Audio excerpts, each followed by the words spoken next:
ಇಂದು ಅಯೋಧ್ಯ ನಗರದಲ್ಲಿ ನಿನ್ನ ಪಟ್ಟಾಭಿಷೇಕ ಮಹೋತ್ಸವ ಎಂಬುದಾಗಿ ಭಾವಿಸಿ ಪ್ರಜೆಗಳೆಲ್ಲರೂ ಹರ್ಷಚಿತ್ತದಿಂದಿರುವಾಗ ಪಟ್ಟಾಭಿಷೇಕ ಬೇಕಾಗಿರುವ ನಿನ್ನ ಮುಖಮಲವು ಕಾಂತಿ ಗುಣವನ್ನು ಕಾಣಲಿಲ್ಲ. ನಿನ್ನ ಮನಸ್ಸಿನ ವೇದನೆಯಾದರೂ ಏನು? ನಿನ್ನ ಮನಸ್ಸನ್ನು ನೋಯಿಸಿದ ಘಾತುಕರು ಯಾರು? ಆ ಘಾತುಕರ ಪೆಸರೇ ಅವನು ಇಂದ್ರನಾಗಲಿ, ಚಂದ್ರನಾಗಲಿ, ಭೂಷಿತನಾಗಲಿ, ಪ್ರಚಂಡ ಪ್ರಭಾವಿತನಾಗಲಿ, ಅವನ ರುಂಡ ಮುಂಡೆಗಳು ಚೆಂಡಾಗಿ ಯಕ್ಷಗಾನ ಗಂಧರ್ವ ಸಿದ್ಧ ಸಾಧ್ಯ ವಿದ್ಯಾಧರ ಇಂದ್ರನ ಕಿಂಪೂಷರೇ ಅಡ್ಡ ಬಂದರು. ಅವರ ಎದೆಮೆಟ್ಟಿ ನಡೆಯುತ್ತೇನೆ. ಬ್ರಹ್ಮಾದಿ ಬೃಂದಾಗಿ ಬಂದಾಗಿ ಅವರನ್ನು ಅಂದಗೆಡಿಸಿ ಬಂದ ದಾರಿಯಲ್ಲೇ ಹಿಂದಿರುವಂತೆ ಮಾಡುತ್ತೇನೆ. ಹೇಳಣ್ಣ ಅವಳಾರು ಪಟ್ಟಾಭಿಷೇಕವು ನಡೆಯುತ್ತಿಲ್ಲ. ಏಕಣ್ಣ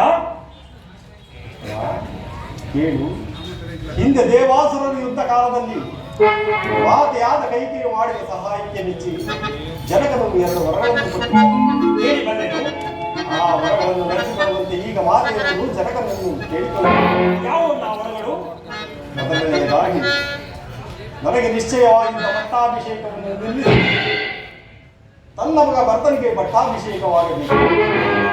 ಇನ್ನು ಎರಡನೆಯದು, ನಾನು ನಾರಮಣಿಯನ್ನು ಜಟಾವೃತನ ಆರೆಯಾಗಿ ವೃತ್ತಿಯಿಂದ ಪುರಪ್ರವೇಶಿಸಿದ್ದು 14 ವರ್ಷಗಳ ಕಾಲ ವಾಸ ಮಾಡಬೇಕೆಂದು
ವಿಷಭರಿತ ಕಾಳ ಸರ್ಪಿಣಿ ಆ ಕ್ರೂರ ಕೈಕೇಯಿಯ ಮೋಹವೆಂಬ ವಿಷವು ತಲೆಗೇರಿ ಯಾವುದೇ ಮುಂದಾಲೋಚನೆಯಿಲ್ಲದೆ ವಾಗ್ದಾನ ಮಾಡಿದ ಉತ್ತಪಿತನಗಳ ಮಾತನ್ನು ಕೇಳಬೇಕು. ಆ ಕ್ರೂರ ಪಿಶಾಚಿನಿಯನ್ನು ತೃಪ್ತಿಪಡಿಸಲು ಅಣ್ಣ ಒಲಿದು ಬಂದಿರುವ ರಾಜ್ಯಲಕ್ಷ್ಮಿಯನ್ನು ತೊರೆದು ನೀನು ಕರೆಗೆ ಹೋಗುವುದೇ? ಕೀರ್ತಿ ಪರಾಕ್ರಮಗಳಿಂದ ಪ್ರಜಾರಂಜಿತನಾಗಿರುವ ಜ್ಯೇಷ್ಠ ಪುತ್ರನನ್ನು ಅಡವಿಗೆಟ್ಟಿ ಕನಿಷ್ಠ ಪುತ್ರನಿಗೆ ಪಟ್ಟಾಭಿಷೇಕ ಮಾಡುವುದು ಯಾವ ಧರ್ಮ? ಧರ್ಮ ಮಾರ್ಗವನ್ನು ತಪ್ಪಿ ನಡೆಯುವಾತನು ತಂದೆಯಾದರೂ ಗುರುವಾದರೂ ಶಿಕ್ಷಾಸನೆಂದೇ ಧರ್ಮಶಾಸ್ತ್ರ ಹೇಳುತ್ತದೆ. ಹೀಗಿರುವಲ್ಲಿ ಧರ್ಮ ನೀತಿಗಳನ್ನು ಉಲ್ಲಂಘಿಸಿ ಹಿರಿಯ ಹೆಂಡತಿಗೆ ಮನಸೋತು ಧರ್ಮಜ್ಞ ನಿನ್ನನ್ನು ಅಡವಿಗೆ ಹತ್ತುವುದು ಯಾವ ಧರ್ಮ? ಅಣ್ಣ ನನಗೀಗಲೇ ಅಪ್ಪಣೆಯನ್ನು ಕೊಡು.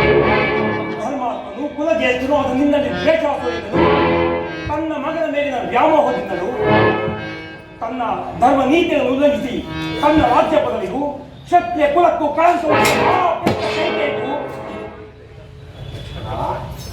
ಪಿತೃವಾಕ್ಯ ಪರಿಪಾಲನ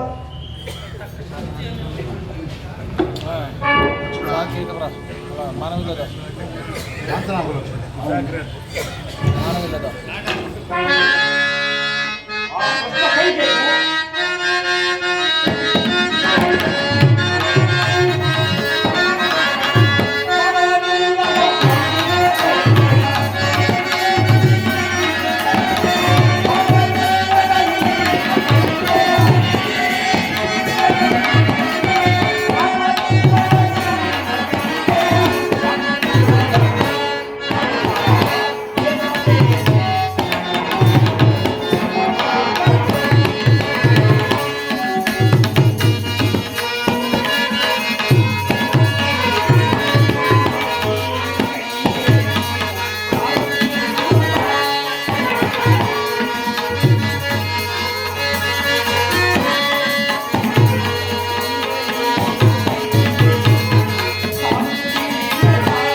ಪಿತೃವಾಕ್ಯ ಪರಿಪಾಲನೆ ಮಾಡುವುದು ಸುಪುತ್ರರಾದ ನಮ್ಮ ಕರ್ತವ್ಯವಾಗಿದೆ. ಆದ್ದರಿಂದ ಅಣ್ಣ, ಅಜ್ಞಾನದ ಆಡಿದ ನನ್ನನ್ನು ಕ್ಷಮಿಸಣ್ಣ. ಅಣ್ಣ, ಆದ್ದರಿಂದ ನೀನು ಅರಮನೆಯಲ್ಲಿದ್ದುಕೊಂಡು ವೃದ್ಧ ತಂದೆ ತಾಯಿಗಳ ಸೇವೆಯನ್ನು ಮಾಡಿಕೊಂಡು ಭರತನ ರಾಜ್ಯಭಾರ ವಿಚಾರದಲ್ಲಿ ಬಹಳ ಎಚ್ಚರದಿಂದ ಜಾಗರೂಕರಾಗಿರು. ನಾನು ಅರಣ್ಯವಾಸವನ್ನು ಪೂರೈಸಿ ತಂದೆ ಕೊಟ್ಟ ಮಾತನ್ನು ಪೂರೈಸುವೆ. ಅಣ್ಣ, ಧರ್ಮಜ್ಞಾದ ನಿನ್ನ ಮಾತಿಗೆ ಪ್ರತಿ ಹೇಳುತ್ತೆ ಎಂದು ಭಾವಿಸಬೇಡ. ನಾನು ಬಾಲ್ಯದಿಂದಲೂ ನಿನ್ನ ನಗಲಿ ಒಂದು ಕ್ಷಣವೂ ಇದ್ದವನಲ್ಲ. ಈಗ 14 ವರ್ಷಗಳ ಕಾಲ ನಿನ್ನ ನಗಲಿ ಹೇಗೆ ಅಲ್ಲ. ಅಲ್ಲದೆ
ಧರ್ಮಜ್ಞಾದ ನಿನ್ನ ಮಾತಿಗೆ ಪ್ರತಿ ಹೇಳುವುದನ್ನು ಭಾವಿಸಬೇಡ. ನಾನು ಕೂಡ ನಿಮ್ಮೊಡನೆ ಅರಣ್ಯವಾಸದ ಭಾಗಿಯಾಗಿ ನಿಮ್ಮ ಹಾಗೂ ಮಾತೃ ಸ್ವರೂಪದ ಅತ್ತಿಯವರ ಸೇವೆಯನ್ನು ಮಾಡಿಕೊಡಲು ಅನುಜ್ಞೆ ಕೊಡುವಣ್ಣ.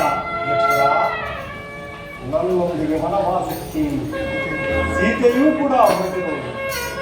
ಇನ್ನು ನೀನು ಕೂಡ ಹೊರಟರೆ ಏನು? ಬೇಡ, ನನ್ನ ಮಾತನ್ನು ಕೇಳು. ಇಲ್ಲಣ್ಣ, ನಾನು ಕೂಡ ನಿಮ್ಮೊಡನೆ ಅರಣ್ಯವಾಸದಲ್ಲಿ ಭಾಗಿಯಾಗಿ ನಿಮ್ಮ ಹಾಗೂ ಅತ್ತಿಗೆಯವರ ಸೇವೆಯನ್ನು ಮಾಡಿಕೊಳ್ಳುವಣ್ಣ. ದಯಮಾಡಿ ಅನುಜ್ಞೆ ಕೊಡುವಣ್ಣ. ನಿನಗೆ ನಾನು ಪ್ರತ್ಯುತ್ತರವನ್ನು ಹೇಳಲಾರೆ. ನಡೆ, ಮಾತೆಯವರನ್ನು ಕಂಡು ಅವರ ಆಶೀರ್ವಾದವನ್ನು ಪಡೆದು ಹೊರಡೋಣ.